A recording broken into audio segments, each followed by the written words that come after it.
Hello everyone, আসসালামু আলাইকুম। Welcome to cooking madness. আজকে আমি চলে এসেছি একটি নতুন রেসিপি নিয়ে, সিনামন রোল, যেটা কিনা আমার অল টাইম ফেভারিট একটা রেসিপি। সিনামন রোল শুধু কিভাবে বানাবেন তা না, চিজ ফ্রস্টিংটাও বাসায় কিভাবে অনেক সহজেই অনেক মজাদার করে কিভাবে বানাবেন সেই রেসিপিটিও থাকছে। আর আমাদের চ্যানেলে নতুন নতুন রেসিপিগুলো পেতে আমাদের ইনস্টাগ্রাম চ্যানেলটি ফলো করতে পারেন। তাহলে চলুন চলে যাওয়া যাক রেসিপিতে।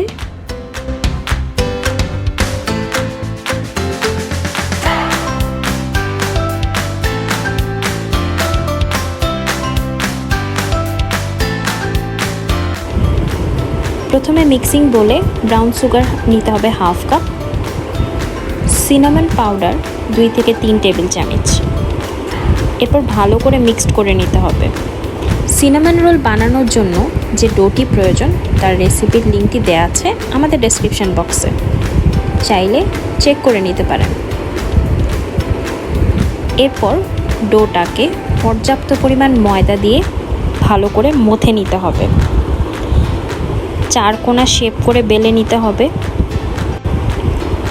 এক্সট্রা যে অংশগুলো আছে এই অংশগুলো সুন্দর করে কেটে দিতে হবে, যেন চারিপাশ সমান হয়। এরপর রুম টেম্পারেচারে রাখা হাফ কাপ পরিমাণ বাটার পুরো ডোটার ওপরে মেখে দিতে হবে, যেন কোনো অংশ বাদ না পড়ে। মিক্সড করা পাউডারটিও ছড়িয়ে দিতে হবে। চাইলে আপনারা এটি হাত দিয়ে চেপে চেপেও বসাতে পারেন বা বেলুন দিয়ে বেলে সুন্দর করে বসিয়ে দিতে পারেন। খুব সাবধানে একটা পোর্শন থেকে ধরে রোলের মতো করে শেপ দিতে হবে। রোল শেপ করা হলে ডোটিকে খুব সাবধানে মাঝখানে পোর্শন থেকে চাকু দিয়ে কেটে স্লাইস করে নিতে হবে।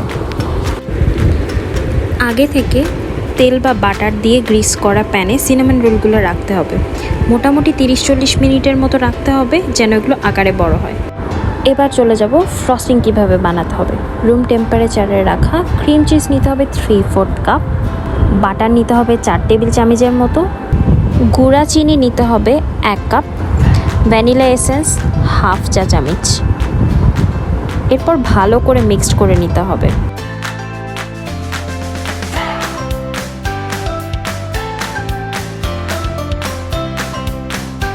প্রয়োজন মতো লিকুইড দুধ মিশাতে হবে। আমি প্রথমে মিশিয়েছি 1 টেবিল চামচ।